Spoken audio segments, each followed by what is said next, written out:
Parmentier, je suis enseignant-chercheur à l'IEL Grenoble.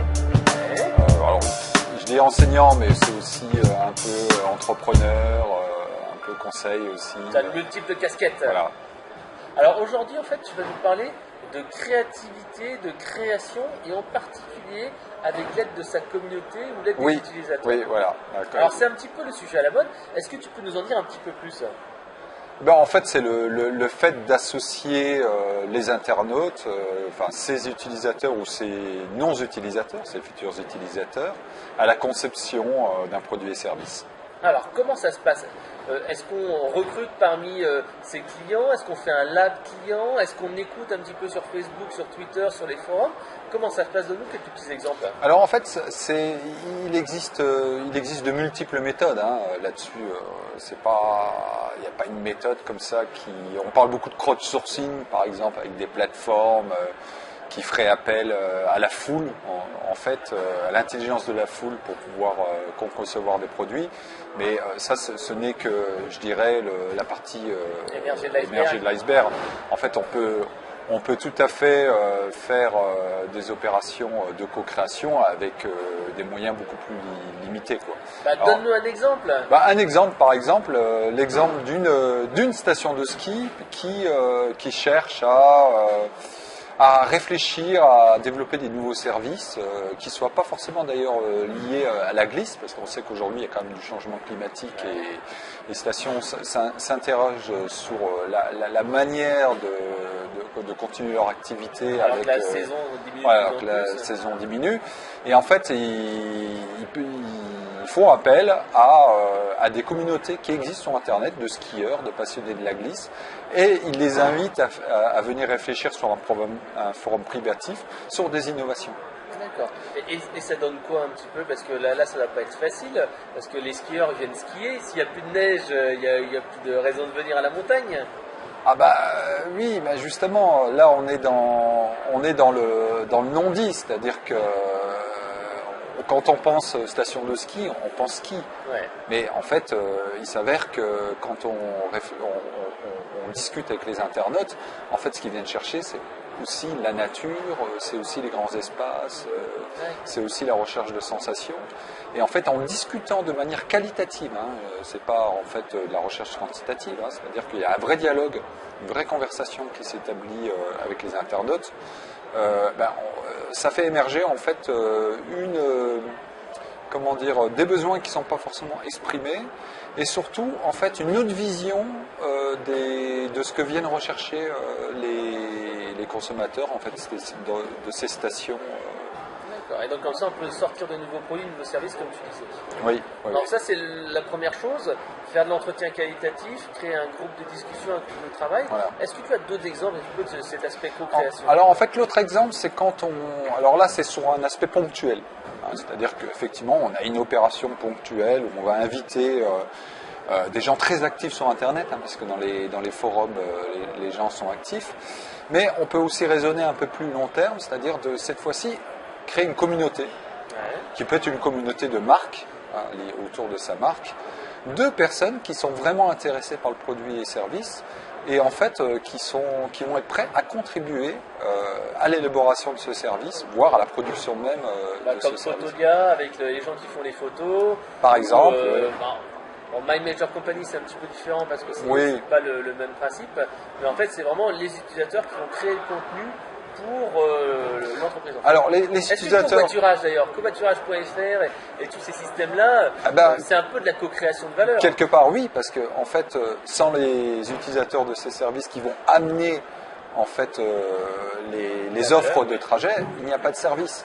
Alors, c'est quand même une autre logique, parce que quand on fait appel en fait alors là, on n'est pas dans de la co-création, on est dans la coproduction finalement du service.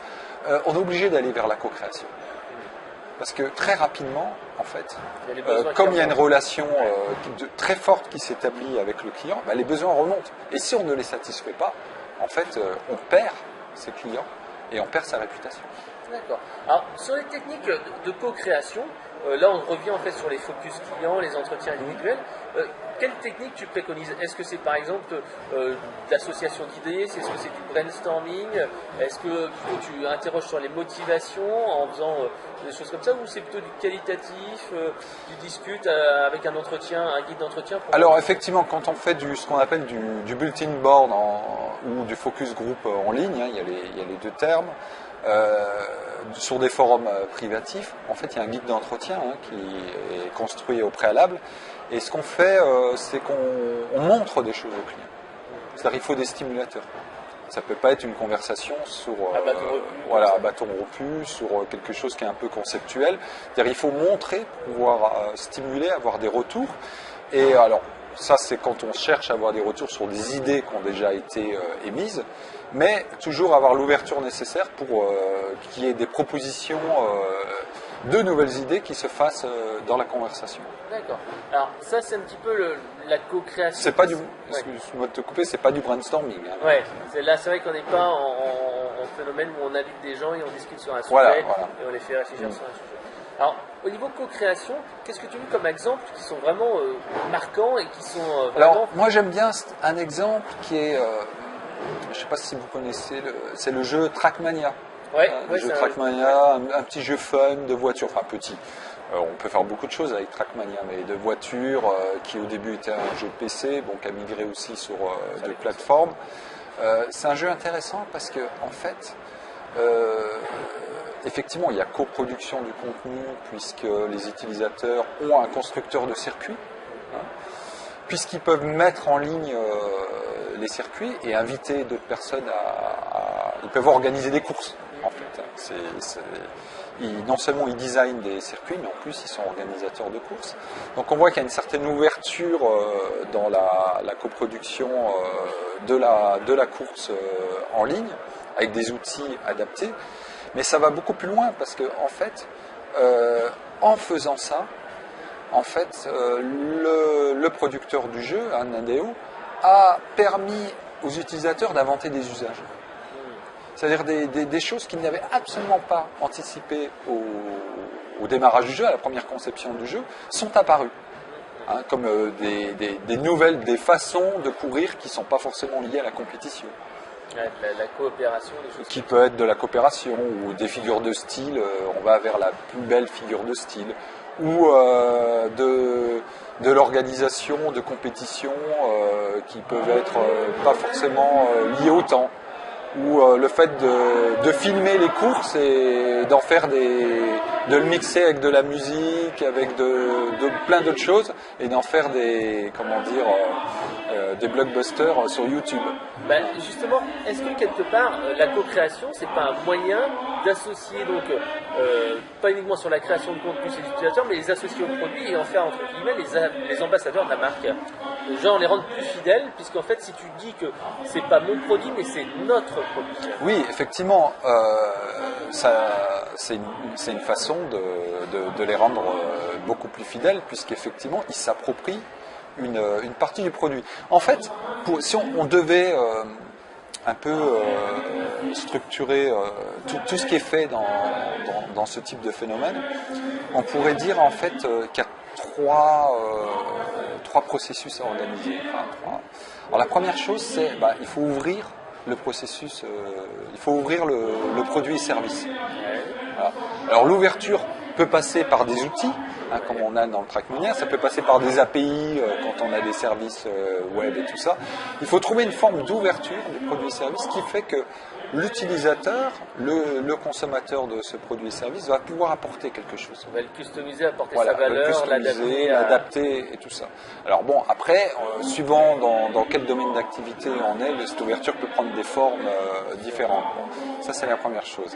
La deuxième... Ça peut être par exemple quand tu fais des bijoux, avoir un kit bijoux, de la peinture te permet de mélanger les peintures, des choses comme ça. Par exemple. Parce qu'on voit dans ces secteurs-là que les gens innovent en permettant aux gens de customiser par exemple leurs chaussures, leurs vêtements, les loisirs créatifs et compagnie. Ouais. Ça c'est la première chose. L'ouverture en fait du produit et service est importante. C'est vrai que Coca-Cola fait un petit peu différemment, mais il avait permis aux gens de canaliser leurs canettes, enfin de personnaliser leurs canettes avec leur nom. Donc quelque part, bon, on n'est pas non plus dans la co-création, quoique on peut être assez artistique. Quand même. Mais ça suffit pas. Si on fait ça, en fait, il faut aussi ouvrir les frontières de l'entreprise, de l'organisation.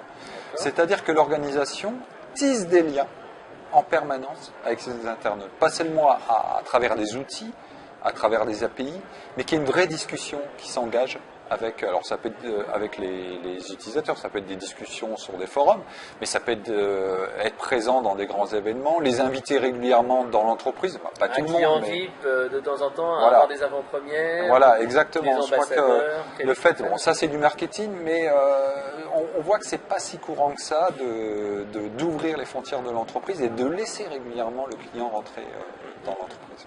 Et dans les processus d'innovation aussi. Et le troisième, en fait, c'est une construction un peu commune de l'identité, le partage de l'identité. Ah oui. Oui. C'est-à-dire que pour que les personnes puissent s'approprier le produit, il ne faut pas hésiter à laisser une part de cette identité à libre disposition des utilisateurs. C'est très difficile à faire. Hein. Ouais. C'est pas évident. Hein. Voilà. Je peux prendre par exemple l'exemple de Free. Ouais. Qui a un phénomène communautaire qui est très important au bout de Free. Ouais. Et qu'est-ce qu'on constate? On constate que la majorité des sites communautaires autour de Free reprennent une partie Free. Ouais, ils font de l'assistance, ils s'aident entre eux. Non, c'est pas ça. C'est-à-dire dans les noms de domaine, par exemple, ils reprennent le nom Free. Ah, oui, dans les oui, comité Free, Free, voilà, Free-universe ou des choses comme ça. Exactement. Et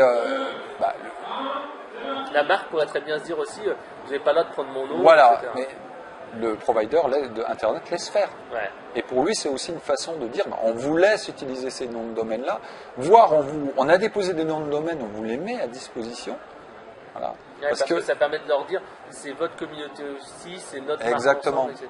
Ou de l'identité visuelle qui est laissée à libre disposition aussi, à la communauté pour qu'elle puisse l'utiliser. Tout ça donne le sentiment, en fait, de participer effectivement aussi à la création de la marque et d'avoir une part de propriété de la marque. Alors attention, c'est pas sans conséquence.